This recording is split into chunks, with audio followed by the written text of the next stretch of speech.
अरे हीरा रतनवा देता। बबुआ के मम्मी भी आयल बड़ी। मम्मी आई है कि नहीं आई है भैया? आई है, घर पे है, उनको भी लेके आना चाहिए था।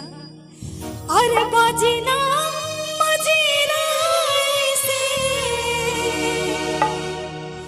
अरे हीरा रतनवा देता। एक बार बाबू के लिए सभी लोग ताली बजाएंगे जितने लोग बैठे हैं, किसी के हाथ बंधे नहीं रहने चाहिए। कि राजा जी खजनवा देता,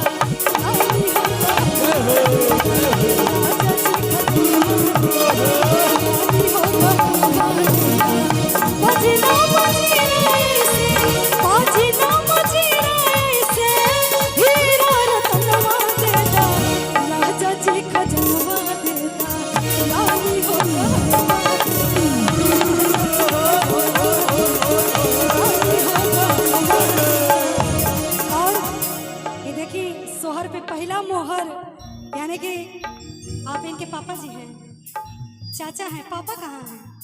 क्या बात है, जोरदार ताली हो जाए, जोरदार ताली। यानी कि दोनों पापा यहाँ पे उपस्थित हैं। बिल्कुल, आदरणीय बाबू की तरफ से हजारों ये हजारों का आशीर्वाद आया है। और प्रिय छोटे भाई, ये राजा जी खजनवा देता पे प्रिय छोटे भाई प्रशांत तिवारी जी की ओर से 151 रुपए का आशीर्वाद, और ये बाबू की ओर से हजारों का आशीर्वाद। आइए। बाजी ना मजीरा से, बाजी ना मजीरा से, हीरा रतनवा देता, राजा जी खजनवा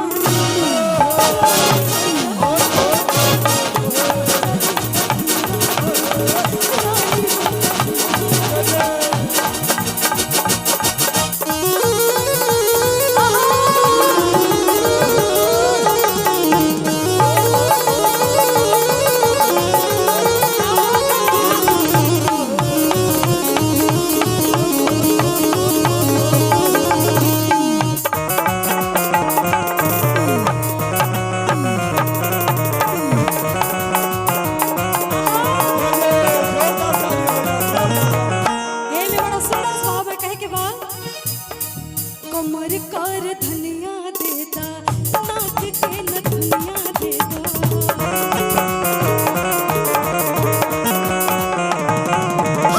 कमर कर धनिया देता, नाक के न धनिया देता।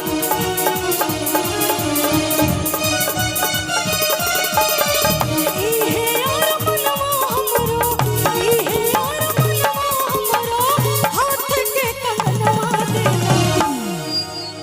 थोड़ा सा ताली बजा के कहे। और अर्चना जी, राजा जी खजनवा देता पे बड़े भैया आदरणीय सुशील तिवारी जी की ओर से 151 रुपए का आशीर्वाद।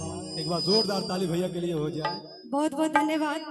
पर कहना है, अरे हे यार मनवा हमरो, अरे हाथ के कंगनवा देता, कि राजा जी खजनवा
ये हमारे तरफ से बाबू खाती एगो छोटा सा बधावर